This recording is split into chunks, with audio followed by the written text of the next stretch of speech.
I saw my family's faces go still when Jake, my sister Melissa's boyfriend of 3 years, pointed at me and said, "Wait, Avery's your sister?" "She's my boss." That moment shattered my mother's fancy birthday dinner, one I'd been told not to attend. The real betrayal, though, started way earlier. Hey, if you're watching this, where are you from? This family drama flipped my life upside down. If you've ever felt the sting of your own family turning against you, hit that subscribe button. Trust me, the karma in this story is worth sticking around for. I've always been the odd one out in my family, not for being wild or difficult, but for not being Melissa. I'm Avery Bennett, 34, and my life has always been about not measuring up to my perfect younger sister. Growing up in our Boston neighborhood, I was the quiet, bookish one. Melissa, 4 years younger, was lively, charming, and always the star of any room. My mom, Diana, 55, glowed with pride at Melissa's recitals or cheerleading events. My dad, Richard, 58, a big-shot insurance exec, bragged about his little princess to everyone. My achievements, like good grades, debate team wins, or scholarships, got a nod, but it was always, well, that's just Avery. When I graduated college with top honors, my dad said, "You're always buried in books." But when Melissa barely passed with CS, they threw her a huge party for pushing through college. Therapy helped me accept this. I built a solid career as a marketing exec at Meridian Enterprises, a top Boston firm. I got my own downtown condo, a few close friends, and kept family time to holidays and rare dinners. It wasn't ideal, but it worked. Then came the invitation, a fancy cream envelope with gold lettering for my mom's 55th birthday at the Charleston, the city's swankiest restaurant. It was set for Saturday, May 15th. I marked my calendar, splurged on a sapphire blue cocktail dress, and picked out a perfect gift, a 1960s vintage brooch like one my grandma had that Mom loved. 3 days before the party, my dad called. "Avery, plans changed," he said, his voice sharp with that usual annoyance he saved for me. "What's up, Dad? Need me to bring something for Saturday?" I asked. "Actually, we think you shouldn't come." His words hit hard. "What?" I managed. "We want your mom's birthday to be perfect. You know how it gets when you're around, tension, and your mom gets upset." "Dad, I haven't fought with anyone in months," I said, my voice shaking. "Melissa said you two had words recently, and we don't want drama. It's your mom's day." I racked my brain for any fight with Melissa. We'd barely talked, just a few bland social media comments. "What words? What did she say?" I asked. He sighed. "I don't know details, Avery. Just that when you're there, Melissa cries, your mom's upset, and it ruins everything. Sit this one out. We'll do lunch next week." He hung up before I could reply. I sat on my couch, phone in hand, reeling. I'd been uninvited from my mom's birthday over a fight that never happened. It wasn't new. 3 Christmases back, I showed up to find dinner started early because we thought you weren't coming, despite my confirming twice. Last Thanksgiving, my hours-long dish was forgotten in the fridge while Melissa's store-bought pie took center stage. Dad's retirement party, my toast was cut, but Melissa spoke for 15 minutes. Being outright banned, though? That was a fresh wound. I called my mom, but it went to voicemail. I texted, "Mom, everything okay?" "Dad says I shouldn't come Saturday." No reply. I thought about showing up anyway, but decided against it. Forcing my way in would just prove their point about drama. So I planned to stay home that Saturday, drowning my hurt in wine and Netflix. If only I'd known what was really happening. 6 months earlier, my career was soaring like never before. As director of marketing at Meridian Enterprises, I'd earned a name for bold campaigns and high standards. My team respected me, clients trusted me, and I finally felt valued. One Monday morning, everything started to connect. My assistant, Tara, popped in. "Your 9 o'clock is here," she said. "New hire for the Stratton account." I nodded, wrapping up an email. "Send him in." A tall guy with warm brown eyes and a friendly smile walked in. Jake Wilson, he said, shaking my hand. Thanks for this chance, Ms. Bennett. His resume was stellar, big brand experience, creative strategies, and strong references. In person, he was sharp, thoughtful, and free of the ego some talents carry. Welcome to Meridian, I said post-interview. I expect a lot from this team, but I also want a place where you can shine. I'm all in for that, he replied. I want to grow and give my best. Over the next few months, Jake showed he was as good as his resume claimed. He took on the tough Stratton account with bold ideas that even their picky CEO loved. He worked well with the team, always sharing credit. He stayed late for deadlines but never bragged about it. We kept things professional. I set clear boundaries with my team, and Jake followed them. We talked about campaigns, strategies, and industry trends. Sometimes we'd mention a Netflix show or Boston's wild weather, but personal stuff stayed off limits. In March, trouble hit. Our biggest client, Peterson, nearly left after a mix-up with their campaign timeline. Jake jumped in, spending a whole weekend crafting a new plan that not only calmed them but got them to boost their budget by 20%. You saved us, I told him later. That was amazing. He shrugged. Just doing my job. Well, your job's getting bigger, I said. I'm recommending you for senior marketing strategist. His eyes lit up. Really? Thank you. I won't let you down. I know you won't, I replied.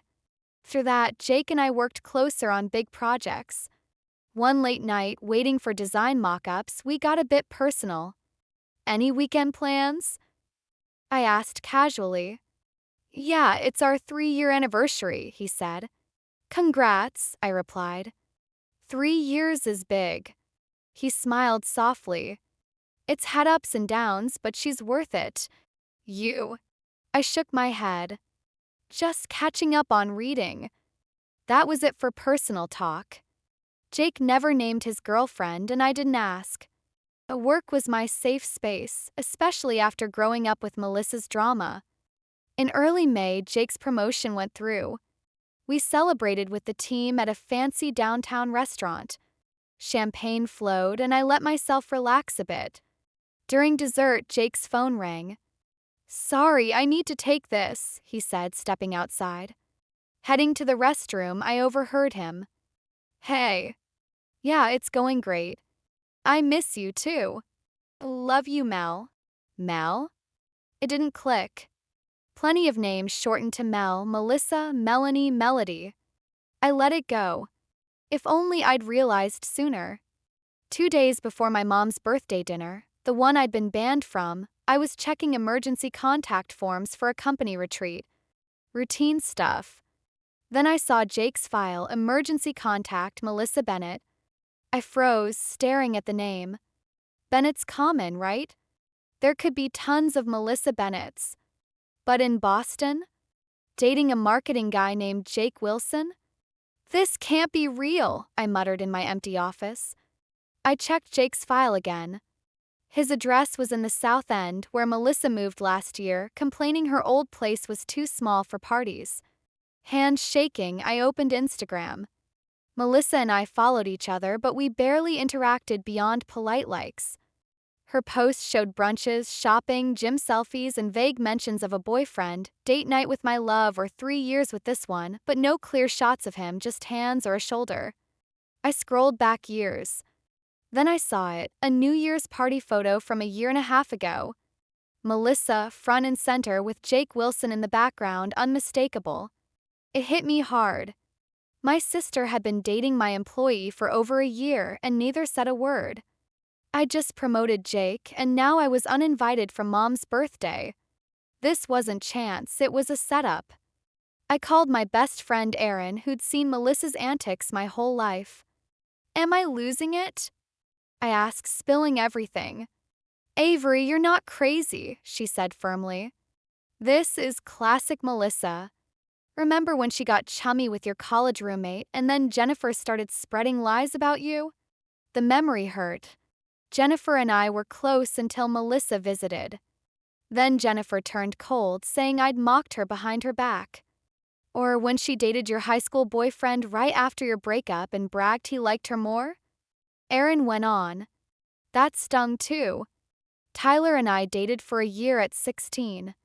After a small fight, he dumped me. 2 weeks later, he was with Melissa, who rubbed it in my face. Do you think she planned this with Jake? I asked. Maybe not Jake, Aaron said, but I'd bet anything Melissa got him that job. She saw you thriving and planted him in your workplace. Maybe to spy, maybe to mess with you. Clicked. Melissa always resented my success, despite our parents' adoration of her. She'd spent years trying to outshine me. So, what now? I asked. You go to that dinner, Aaron said. Walk in, head high, and let the truth come out. I wasn't invited, I reminded Aaron. Since when does that stop the truth? She shot back. After we hung up, I sat in my office, mulling my choices. Confronting Jake at work would drag family mess into my professional world, which I'd always avoided. Calling my parents to explain was pointless. They'd always picked Melissa's side. Or I could crash the birthday dinner and let the truth unfold. The idea of walking into that restaurant uninvited twisted my stomach. I'd be painted as the troublemaker, the daughter who ignored boundaries. But letting Melissa's games go on unchecked? That was worse. I texted Erin. I'm going Saturday. Wish me luck. Her reply was instant. About time. At work the next day, I watched Jake closely. Did he know who I was when he applied? Was he feeding Melissa info all along? Was his stellar work real or part of her scheme? He acted normal, professional, focused, respectful. Either he was a master actor or just a pawn in her game. That night, I got out my sapphire blue dress, bought for Mom's birthday, and my silver heels. I'd still give her the vintage brooch I'd picked out. I'd be calm, poised, and firm. For once, I wouldn't back down from Melissa's tricks. Truth was coming. Saturday evening brought perfect May weather, the kind Boston gets for only a few weeks. Charleston, with its old brick front and quiet entrance, glowed in the soft light. Valets hustled luxury cars away as fancy guests slipped through oak doors. I parked a block away, giving myself one last chance to back out. Was I really crashing my mom's birthday? Was the truth worth the family fallout? Seeing Jake's name next to Melissa's on that contact form hardened my resolve. This wasn't just about a dinner, it was about years of her lies. I walked to the Charleston, heels clicking on cobblestone. Through the window, I saw them, my family at a table with fine china and sparkling glasses. Mom, elegant in burgundy, laughed at Dad's words. Dad gestured, hand on her shoulder. Melissa, stunning in emerald, leaned close to Jake, my employee, the guy I just promoted, sitting like he belonged. They looked so happy, a perfect picture with no room for me. For a second, I thought about leaving. Let them have their night, let Melissa keep her secrets, let my parents stay clueless. But then Jake raised his glass for a toast, and they all clinked, celebrating without me, built on a lie. I pushed open the heavy door. The maitre d' greeted me with a polished smile. Good evening. Reservation? I'm with the Bennett party, I said, voice steady. He checked his tablet, smile fading. I don't see an extra guest listed. It's fine, I said. I'm family. I walked past him toward their table before he could argue. Halfway there, Dad saw me. His face went from confused to angry in a flash. Avery, he said sharply, what are you doing here? We talked about this. Mom turned, her smile vanishing. Oh dear. Melissa smirked, inching closer to Jake. Then Jake looked up. Our eyes locked, and his face shifted from curious to stunned. Avery, he said, standing fast. What are you doing here? Table went quiet. Dad glanced between us, anger turning to confusion. You know each other? Mom asked. Jake stared, paling. Ms. Bennett's my boss, he said slowly. Marketing director at Meridian. Now Melissa looked shocked, grabbing Jake's arm. What are you talking about? Jake's eyes darted between us, pieces falling into place. Wait, he said, pointing at me. Avery's your sister? She's my boss. Silence hit like a wave. Mom's hand went to her throat. Dad's mouth moved, no sound coming out. Melissa's face went pale. I stood there, letting the moment sink in, watching them realize the truth. Surprise, I said softly. Happy birthday, Mom. I set the gift box with the brooch on the table. Jake spoke first. I don't get it, he said, looking at Melissa and me. You've talked about your sister for 3 years but never said her name was Avery or that she worked at Meridian. Melissa's shock turned to her usual defensiveness. How would I know where she works? We don't talk. Jake frowned. But you told me to apply at Meridian. You sent me the job listing. There it was, the proof I needed. Dad finally spoke. What the hell's going on? Nearby tables hushed, sneaking glances at our drama. I said calmly, we've got a lot to talk about. A waiter approached nervously. Everything okay? No, Mom said, regaining her poise. But it will be. Can we get a chair for my daughter? Melissa's face was priceless. Her control was slipping, and for once I wasn't the villain. I sat down, noticing nearby diners sneaking glances at our unfolding drama. If this were a movie, it'd be time for a commercial break. Tension was so thick you could slice it with the steak knives on the table. I thought of everyone watching. If you've ever had family secrets burst open, you know this feeling, that mix of dread and relief when truth finally hits. If you're hooked on this karma tale, hit that like button. What happens next changed it all. The waiter brought a chair, squeezing it between Dad and Jake. I sat, smoothing my dress with shaky hands. Silence hung heavy as the waiter poured my water and bolted. Jake spoke first. I'm lost, he said, glancing between Melissa and me. Someone explain. Mom dabbed her eyes with a napkin. I need answers, too. Melissa grabbed her wine glass. It's just a coincidence Jake works for Avery. Jake stared. A coincidence? Mel, you pushed me to apply at Meridian. You prepped me for the interview, said a friend told you they needed someone like me. I was helping you, Melissa said, her voice sharp. How would I know Avery worked there? Because you've known for 5 years, I said calmly. You came to my company Christmas party 2 years ago when Mom was sick. Dad's eyes narrowed. Melissa, is that true? That's not, she started, but Jake cut in. Hold on, he said, facing her.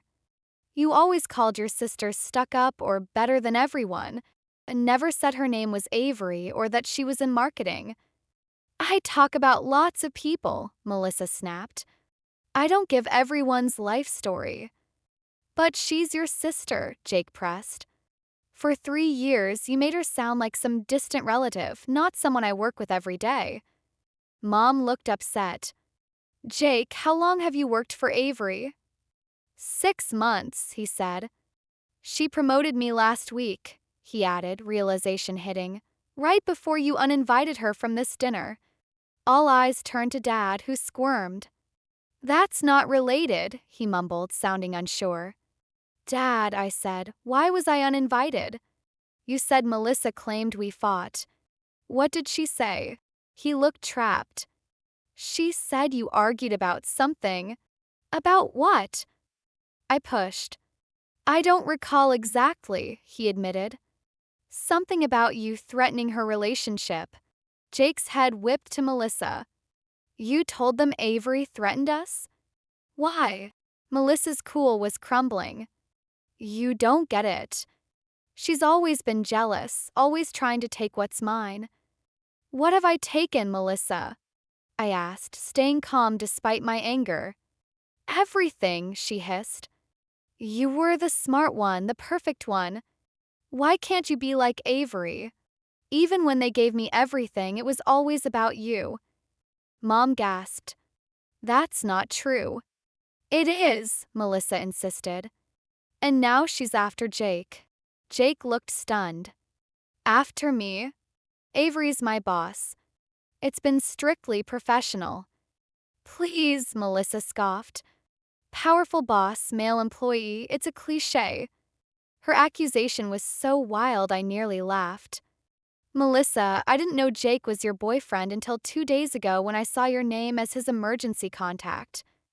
Sure, she sneered. It's true, I said firmly. What's weirder is why you hid that we knew each other, why you set it up so your boyfriend worked for me without us knowing. Dad stared at Melissa, worried. Did you do that? Her eyes darted, her usual tricks failing. I just wanted Jake to get a good job. Meridian's top tier. It was for him. Then why hide it? Mom asked, voice shaky. Why not tell Avery your boyfriend was applying there?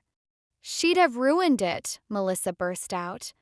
She always messes up my life. Jake shook his head. That's nonsense. I've worked with Avery 6 months. She's been fair and supportive. You don't know her like I do, Melissa shot back. Actually, Jake said, his tone cold, I'm starting to think I don't know you. He turned to me. Avery, Miss Bennett, I swear I didn't know you were her sister. She mentioned a sister, but never your name. I believe you, I said. But has Melissa asked about my work? My projects or clients? Jake's face changed, realization sinking in. She's always asking specific account strategies. He paused. Oh no. What? Dad demanded. Jake looked ill. She's super curious about new campaigns or clients. She's even asked to see presentations, saying she's into marketing. Mom covered her mouth. Melissa, you didn't. It's not like that, Melissa said fast. I was just interested in his career. Then why does your boutique's marketing look almost identical to our Stratton campaign from last month? I asked quietly. Melissa flushed. That's ridiculous. It's just standard marketing. Jake stared at Melissa, horrified. The Stratton campaign used Avery's unique ad algorithm. That's not basic marketing, it's Meridian's innovation. So I got inspired, Melissa snapped. That's just business. That's corporate espionage, I corrected.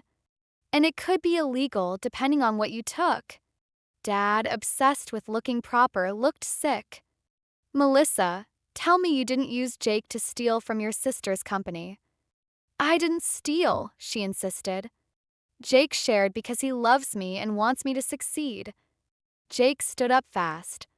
I shared because I trusted you, because you acted interested in my work. I never thought you were spying on Avery, a sister you hid from me. Nearby diners weren't even pretending not to watch. Mom cried quietly. Dad looked ready to puke. This isn't just about this dinner or Jake's job, I said carefully. It's about a pattern that's gone on forever. Oh, here we go, Melissa muttered. Perfect Avery strikes again. Not perfect, I shot back. Just honest and done with your lies and exclusion. What lies? Dad demanded, grasping at denial. Like Melissa saying we fought recently. Or that I caused drama at family events. Or that I've ever tried to ruin her life. Mom looked up, tears streaking her face. But when Melissa was upset after family gatherings, it was because I existed, I finished, not because I did anything. Jake's eyes cleared as he looked at Melissa. You cried after family calls, saying Avery was cruel. That wasn't true, was it? Her mask slipped. You don't get it. None of you know what it's like living in her shadow. Her shadow, Dad said, stunned. Melissa, we gave you everything, your apartment, car, startup cash for your boutique. We've backed you fully. While always hinting I wasn't as smart or successful as Avery, she fired back.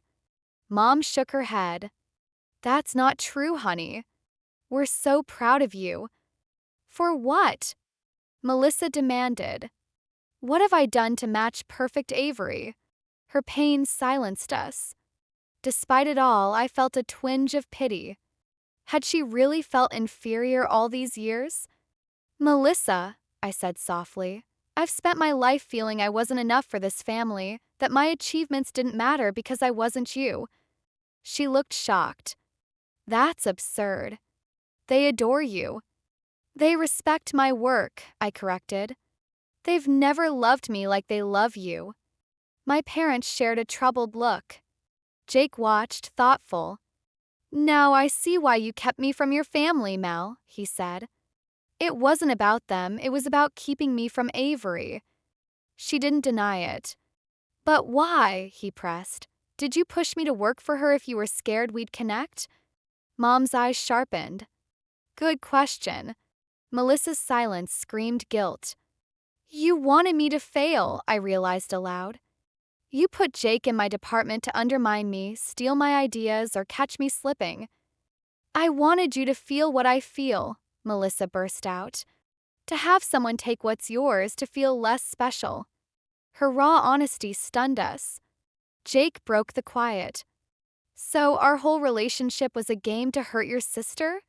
No, Melissa said fast, grabbing his hand. Jake, I love you. That's real. He pulled away. Is it?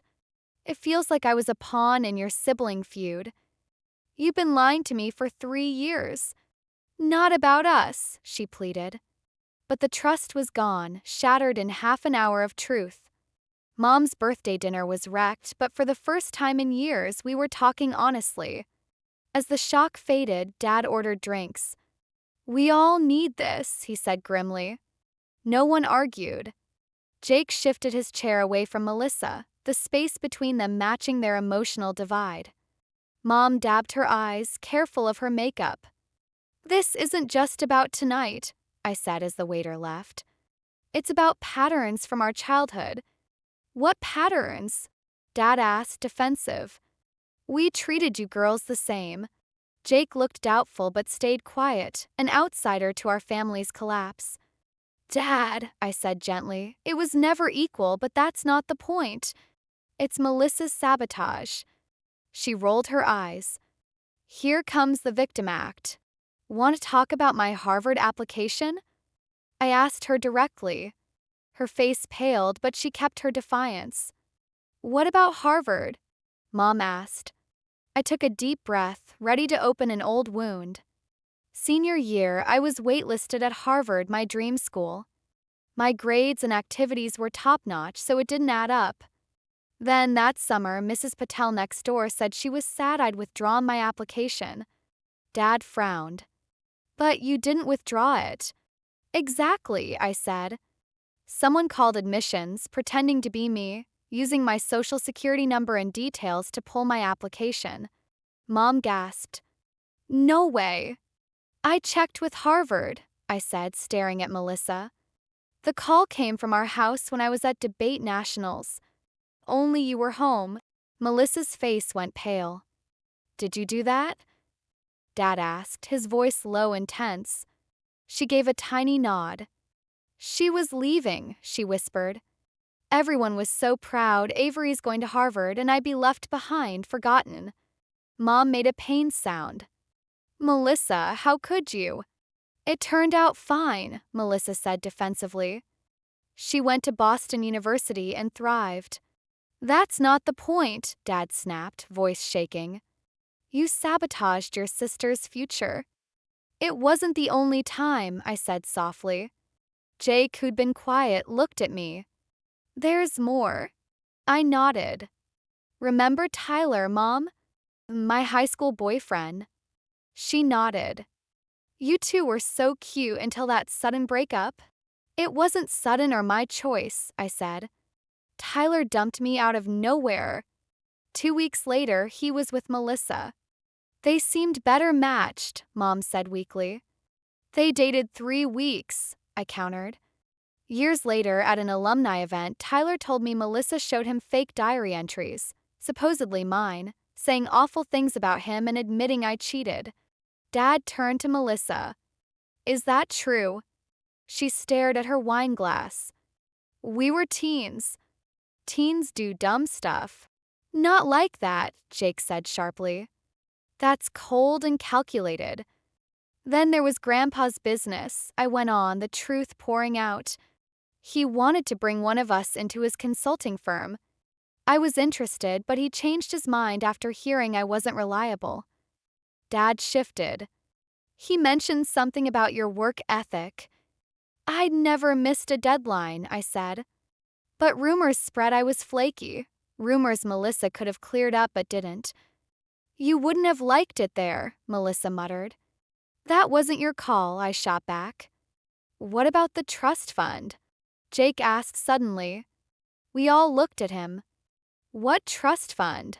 Dad asked. Jake seemed confused. The one from your grandparents. Melissa said they cut Avery out of their will for being disrespectful. Mom's hand flew to her mouth. The educational trust? That was split evenly. Not what Melissa told me, Jake said. She said Avery got nothing. All eyes turned to Melissa, who squirmed. I might have stretched the truth, she admitted. You told Jake I was cut from the will? I asked, stunned despite everything. You made up lies to explain family tension. Not all lies, she insisted. You always act superior, like you're better than me. I've spent my life tiptoeing around you, I said, downplaying my wins so you wouldn't feel bad, taking blame for fights you started, shrinking myself to spare your feelings. Jake looked at Melissa, disillusioned. So, when you said Avery stole your college boyfriend, that was a lie? I checked, I said. I never dated anyone she liked. And when you said I humiliated you at your parents' anniversary, another lie, I said. I wasn't there. I had food poisoning. Jake faced Melissa. Have you been painting Avery as the villain our whole relationship? Her eyes teared up. You don't get it. She's always been perfect. No, I said firmly. I've just been me, working hard, building a life, while you made me the bad guy in a story I didn't know existed. Mom was sobbing now. All those years, all those fights, it was because of these lies. Not lies, Melissa protested. Just my perspective. Faking diary entries isn't a perspective, Jake said coldly. It's manipulation. Withdrawing her Harvard application isn't a perspective. It's sabotage. Dad had been quiet, but now he looked at Melissa with new eyes, disappointment mixed with clarity. All those times you came to us, upset about Avery, he said slowly.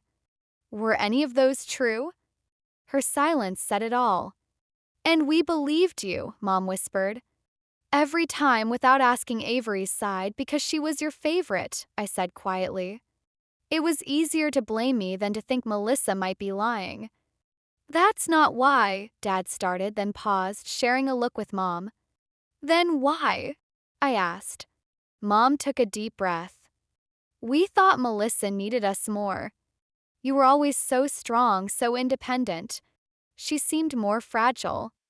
I faked that fragility, Melissa admitted, shocking us all. I learned early that acting emotional got me attention. Playing the victim of Avery made you both protect me.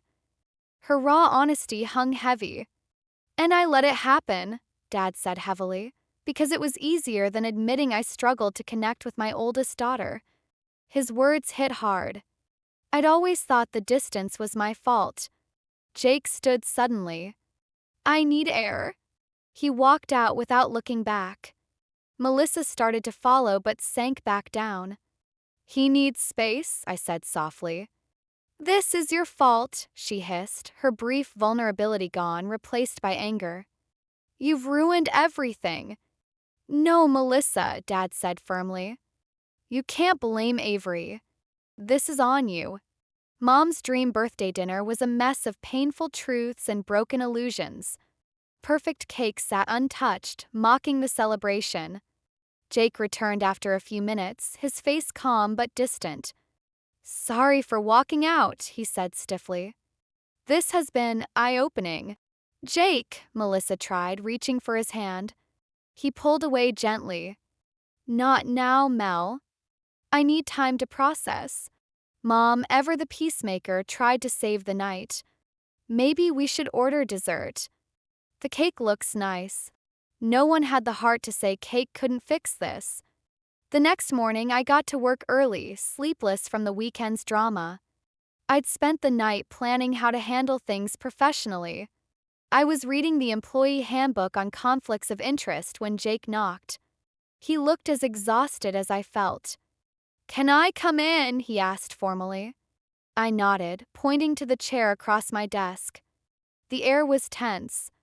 We'd gone from boss and employee to players in a family mess, unsure how to act. "I'm sorry," he started. I shook my head. "No need, Jake. You were as clueless as I was." "I should have seen it," he said. "Melissa dodged talking about you, my boss. She avoided company event photos and discouraged me from team hangouts." He ran a hand through his hair. "The signs were there." "We see what we want to see," I said. "I didn't link Mel to my sister either." We sat quietly, the professional gap between us both comforting and tricky. "We need to talk about the fallout," I said, switching to business mode. It felt safer. Meridian's strict on conflicts of interest and disclosures. Jake nodded, serious. I checked the handbook. Section 4.3 talks about romantic relationships causing conflicts, but nothing on family ties. "Right," I said, "but Section 5.2 demands disclosing any relationship that could seem improper." "I'd have disclosed if I knew," Jake said sincerely. "I had no clue you were Melissa's sister." "I believe you," I said. "But now we know, we have to act." "My promotion was earned," he said firmly. "I proved it with the Peterson save and Stratton work." "I know, and but others might question it," I said. His face darkened. "Because I'm dating the boss's sister." "Exactly. And there's the issue of confidential info. You said Melissa asked about presentations and strategies." He looked upset. "I never thought. She asked about basic marketing stuff, campaigns after they launched. I didn't share proprietary info on purpose." "But she might have taken more than you think," I said gently. "Her boutique's marketing mimics our Stratton strategy too closely to be chance." Jake buried his face in his hands. "I feel so stupid." "You're not stupid," I said. "You trusted someone you loved." He looked up, pained. "I'm not sure I even know her. The Melissa I loved and the one from last night, they're not the same." I felt for him despite my own issues with her. "People are complicated," I said. "The Melissa you know is probably real in some ways." "Maybe," he said, unsure. "But what now, professionally?" I'd thought about this all night. "I think you should transfer to another department. You're too good to lose, but you reporting to me is tricky now." "I get it," he said, relieved. "Digital marketing has a senior strategist spot open. Same level, different boss." "That could work," I agreed. "I'll talk to HR today." He paused. "What about the intellectual property issue with Melissa's business?" It was a messy issue. If Melissa had stolen proprietary strategies, Meridian could sue. But that would torch any hope of fixing our family and might hurt Jake's career by association. "For now," I said cautiously, "we document the similarities and talk to legal confidentially. No moves unless we have to." Jake nodded, relieved. "What about us working together after this?" he asked. "We're professionals," I said. "We keep it focused and set clear boundaries." My phone rang, Timothy Vaughn, our CEO. "I need to take this," I said. As Jake stood to go, he paused. "Avery, you're nothing like the person Melissa described. You're fair, supportive, the kind of leader I respect." His sincerity surprised me. "Thanks, Jake." After he left, I picked up. Tim got straight to it. "Avery, I heard about an incident last night with you, a report, and your family." I sighed. Of course word spread. Boston's business world is small. "Yes, Tim. It was messy, but I'm handling it to avoid conflicts." My wife was at the Charleston, he said. She overheard enough to worry about confidentiality breaches. I explained calmly, detailing Jake's transfer and plans to consult legal about any compromised info. Good, Tim said. This could have been a problem. I appreciate your quick action. Of course. One more thing, Avery. Family aside, how's Wilson's work? Outstanding, I said. He's talented, dedicated, with sharp creative instincts. Then let's not let this derail his career or yours. After the call, I sank back, drained. The work seemed under control, but the family fallout? My phone buzzed. Mom, can we talk? Melissa, you've ruined my life again. Dad, owe you an apology. Lunch tomorrow. Yesterday, I was banned from Mom's birthday. Now, I was in the middle of a 30-year family reckoning. I replied to Mom, yes, let's talk. To Dad, lunch works. Your office. I left Melissa's text unanswered. Some scars need time to heal. 3 days later, my parents invited me to dinner at their house, just us four, Mom, Dad, Melissa, and me. I went, nervous, unsure if we'd mend or break further. The house, a grand colonial with Mom's roses out front, looked the same but felt off, like a familiar set with a new script. Dad opened the door, his usual swagger muted. Avery, thanks for coming. His formal tone screamed unease.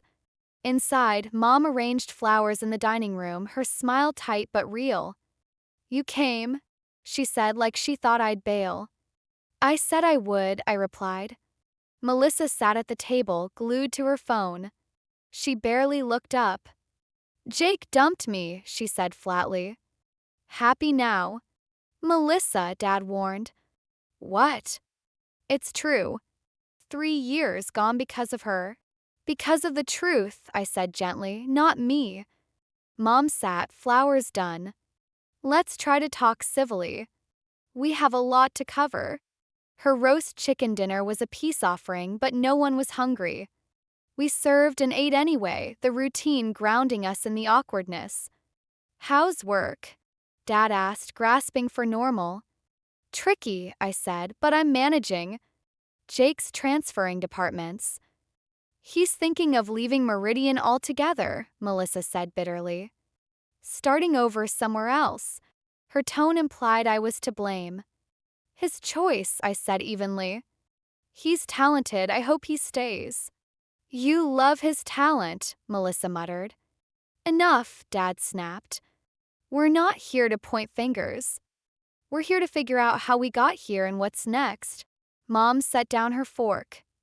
I've been thinking about patterns I ignored or didn't want to see. Her voice shook.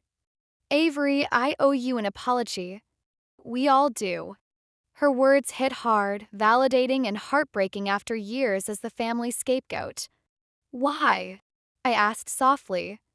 Why was it so easy to always believe the worst of me, to take Melissa's side? My parents shared a look I couldn't read. It started early, Mom said hesitantly. When Melissa was born, I had severe postpartum depression. I couldn't bond with her, some days I couldn't even look at her. I hadn't known this. Mom never mentioned it. You were 4, she went on, and so good with her, singing, sharing toys, connecting in ways I couldn't. I felt like a failure. My toddler was a better mom than me. Dad continued. By the time your mom got help and bonded with Melissa, she was almost 2. We felt guilty, like we owed her for those early months. We overdid it, he admitted, praising her too much, excusing things we shouldn't have. When you two fought, it was easier to ask you, the mature one, to bend than to hold Melissa accountable. You enabled her, I said, the truth clicking into place. We did, Dad admitted. It became a cycle we didn't know how to stop. Melissa, quiet until now, looked up, tears in her eyes. You think I didn't know I was the family project? Poor Melissa, handle her with care, make her feel special. That's not, Mom started. It is, Melissa cut in. Your love always felt like pity, like you were waiting for me to crack. We never thought you'd crack, Dad said softly. No? Then why never hold me accountable? Why always believe me over Avery? Not because you loved me more, but because you thought I was broken. Her raw honesty stunned us. And maybe I am, she whispered. What kind of person sabotages their sister? Lies to the man they love for years. For the first time, I saw real remorse in her eyes, free of excuses. You're not broken, Melissa, I said carefully. But we've all been shaped by patterns we didn't see until now. Your sister's right, Dad said. We failed you both, Melissa, by not setting boundaries, and Avery by not giving you the support you deserved. Mom reached for my hand, her touch hesitant. Can you forgive us, Avery? Question carried years of pain. I'm trying, I said honestly. It won't happen overnight, but I want to move forward, not stay stuck. Melissa met my gaze, really seeing me for the first time in years. I don't know how to fix this, she admitted. I don't know if it can be fixed. It starts with truth, I said. No more lies or games. I started therapy yesterday, she said quietly. My therapist says I struggle with insecurity and seeking validation. It was a small but brave step. That's good, I said sincerely. It takes guts to face yourself. Uncle Thomas called today, Dad said, shifting gears. Aunt Sarah's been saying for years she saw troubling patterns in how Melissa treated you. We brushed it off as sibling rivalry. Aunt Sarah always saw through me, Melissa said with a faint smile. Others did too, Mom added. We just weren't ready to hear it. We talked late into the night, painful but needed. Old wounds were aired, patterns named, apologies given. It wasn't a quick fix, too much hurt for that, but it was a start. As we wrapped up, Dad poured his special scotch. To truth, he said, raising his glass, no matter how hard. We toasted, a broken family taking shaky steps toward honesty. I can't promise I won't screw up again, Melissa said as we left. But I'll try. Really try. That's all we can do, I replied. Driving home, I felt lighter, not because everything was healed, but because the burden of hidden truth was gone. Our old family was gone, but maybe we could build something healthier, more honest, even loving. A month later, I was at my desk reviewing marketing projections. Chaos had settled into a new, authentic normal. Jake stayed at Meridian, taking the digital marketing role. We kept things professional, nods in halls, small talk at meetings. We shared an unspoken bond, two people caught in a family storm now finding steady ground. My phone pinged. Diana's birthday dinner, take 2, 7 p.m. Mom wanted a redo, smaller, at her favorite Italian place, focused on healing, not show. As I packed up, my phone rang. It was Melissa. We'd been cautious this past month, texts, not calls, safe topics. She was sticking with therapy, and I joined her for one tough but helpful session. Hey, I answered. You coming tonight? She asked bluntly. Yeah, 7 o'clock at Salvatore's. Good, she said, pausing. I'm rebranding my boutique, new name, my own marketing, not copied ideas. It was a big step, owning her mistakes without defensiveness.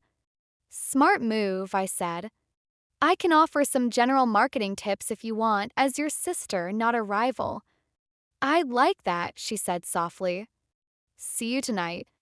The redo dinner felt different from Mom's first birthday bash. Talk was awkward, sometimes tense, but real. Dad didn't boast about work. Mom didn't fuss over Melissa. And Melissa didn't play her usual charming, spotlight-stealing role. We were just 4 people tied by blood and history, trying to carve out a better way forward. As dessert arrived, Mom handed me a small wrapped box. Inside was a silver bracelet with 4 charms. A book, a paintbrush, a star, and a heart. The book's for your smarts, she said, the paintbrush for your creativity, the star for your successes, and the heart, her voice wavered. For forgiveness, if you can find it for us. It's beautiful, Mom, I said, truly moved. I'm working on forgiveness every day. Dad cleared his throat. Your mom and I have been thinking about our parenting. We failed you, Avery, by missing the patterns right in front of us. And Melissa, Mom added, by not giving her the boundaries she needed. Melissa looked uneasy but didn't argue. We can't undo the past, Dad said, but we can be more aware going forward. Hearing them speak with such openness was new. Family therapy was clearly helping. The next week, Aunt Sarah invited us to her lake house. Before, I'd have said yes automatically. This time, I thought it over. Work meetings that weekend were tough to shift, and I was learning to set boundaries, choosing my needs over family pressure. I called Dad to say no. I can't make Aunt Sarah's, I said. Work commitments. I waited for the usual guilt trip. Instead, he said, We'll miss you, but I get it. Work matters. Next time. A small moment, but proof our family was changing. Melissa and I were still navigating a rocky path. We had moments of connection, like when she asked for rebranding advice, and moments when old habits crept in. But there was a new honesty that made even the tough talks feel real. At work, Jake and I kept things professional. Sometimes I'd catch him looking at me, still processing our shared chaos. One day, he stopped by about a past client. The Peterson account, he said. Got any original sketches? Digital marketing's pitching something similar and I need references. They're in the archives, I said, pulling up the files. As I sent them, he lingered. How's your family? He asked. Different, I said after a pause. Not perfect, but more honest. He nodded. Honesty matters. How about you? I asked, concerned for someone caught in our family's mess. Getting there, he said with a small smile. Some days are better, but I'm glad I stayed at Meridian.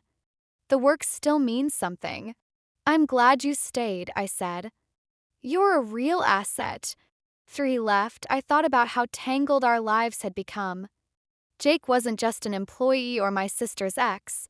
He'd seen a turning point in my family's story. We'd always share that, even if it stayed professional. That night, I met Erin at our favorite restaurant. She'd been my rock through all this. So, she said over wine, how's the Bennett family saga a month later? Evolving, I said, smiling. We're trying. Some days are better. And Melissa? Still the victim? Less, I said. Therapy's helping. She's owning more of her actions. Erin raised an eyebrow. People like her don't change fast, Avery. I'm not expecting miracles, I said. Just progress. And I'm setting boundaries. Good, Erin said firmly. You deserve better than what they've given you. Her support warmed me, but I saw things differently now. They're flawed, I said. We all are. But now we're honest about it. That's something. Driving home under the soft glow of Boston streetlights, I let the events of the past month sink in, my mind replaying the seismic shifts in my family's dynamic. Just weeks ago, I'd been unceremoniously excluded from my mother's birthday dinner, a stinging rejection that felt like the final chapter in a long story of being the family outsider. Now, as I navigated the familiar roads to my condo, I marveled at how much had changed. My family, once so quick to cast me as the villain, was trying imperfectly, messily, to build something real. My sister, Melissa, who'd spent years weaving lies to undermine me, was beginning to confront her insecurities. And I was learning a truth I'd never fully grasped. Family loyalty isn't owed. It's earned through trust, honesty, and mutual respect. The night was cool, the kind of crisp September evening that makes Boston feel alive. My car's radio hummed softly, but my thoughts were louder, swirling with reflections on the dinner we'd just had at Salvatore's. It was Mom's birthday redo, a smaller, quieter affair compared to the glitzy disaster at the Charleston. There, in the cozy Italian restaurant, we'd sat as four flawed people, tied by blood and a tangled history, trying to forge a new path. No one pretended it was perfect. Conversation had been halting at times, heavy with the weight of decades of misunderstandings. But it was honest, and that alone felt like a miracle. Mom's gesture at dessert lingered in my mind. She'd handed me a small, neatly wrapped box, her hands trembling slightly as she passed it over. Inside was a delicate silver bracelet adorned with 4 charms: a book, a paintbrush, a star, and a heart. "The book's for your intelligence," she'd said, her voice soft but steady. "The paintbrush for your creativity, the star for your achievements, and the heart," she'd paused, her eyes glistening.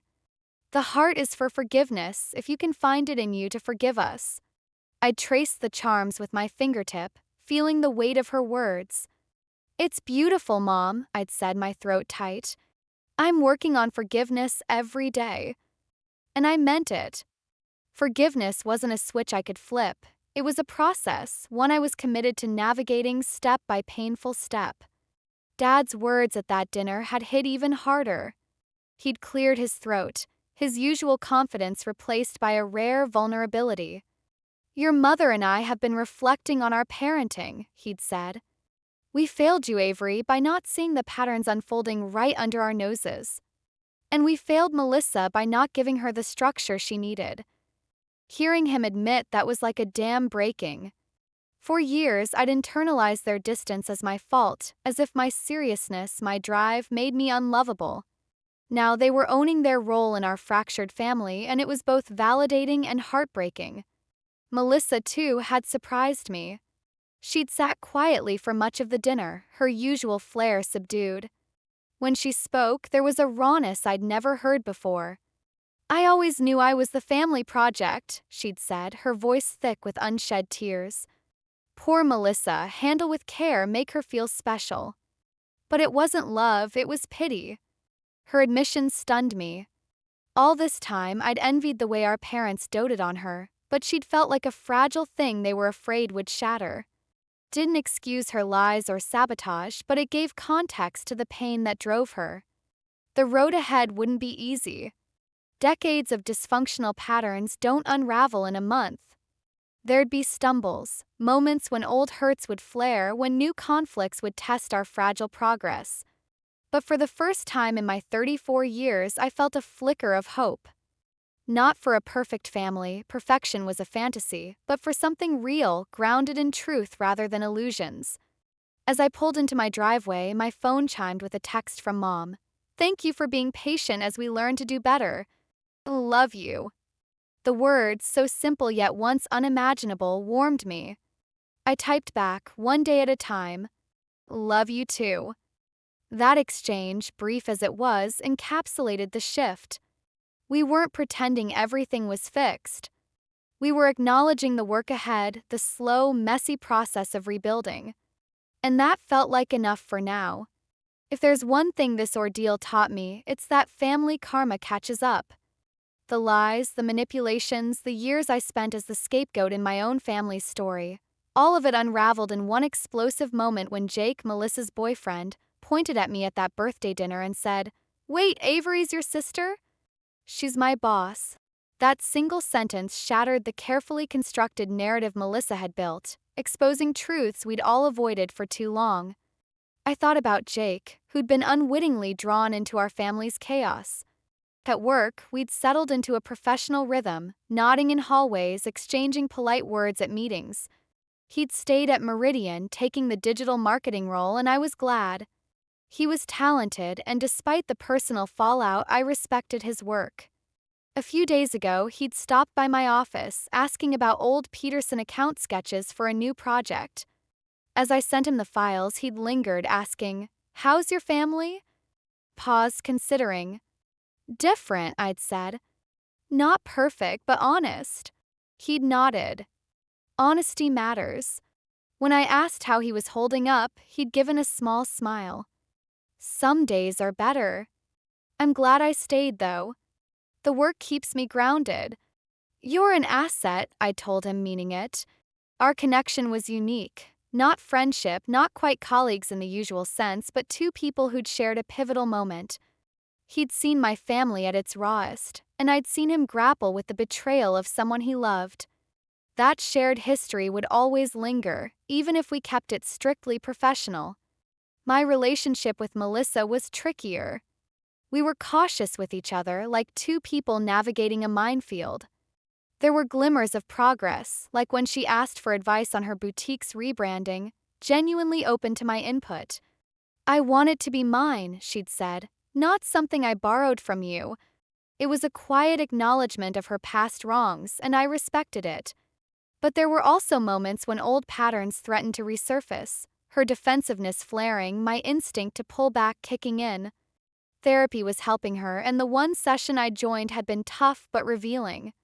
We were learning to talk without the filters of blame or pretense. Beside my family, Erin remained my anchor. Over dinner at our favorite spot, she grilled me with her usual bluntness. "So, how's the Bennett family soap opera?" she'd asked, sipping wine. I'd laughed, a real laugh, something I hadn't done much lately.